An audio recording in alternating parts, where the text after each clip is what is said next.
এটা আন্দালিব রহমান পার্থ ঈদের সময় আমার মেয়ের চিকিৎসার জন্য দেশে আমার মেয়ে অসুস্থ সেইটা ওরা ঈদের সময় সেটা বানাইছে যে আন্দোলনের কারণ না, এটা পার্থ ভিতরে আছে, পার্থকে জিজ্ঞেস করতে। পুলিশের ঘাড়ে ভর দিয়ে আদালতে আসেন ভিপি নূর। খুঁড়িয়ে খুঁড়িয়ে হেঁটে যান আদালতের ভিতরে।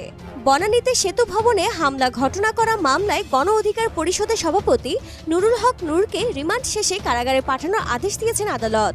ঠিক একই মামলায় এখন রিমান্ডে আছেন আন্দালিব রহমান পার্থ। এদিকে আদালতের বাহিরে নুরুল হক নূর বলেন, স্বীকারোক্তি চাই যে আমরা মেট্রো রেল আগুন দিছি, আমরা স্বীকারোক্তি নেওয়ার জন্য মার দরকার দিয়েছে, স্বীকারোক্তি দিলে তাহলে কিছু করবেন।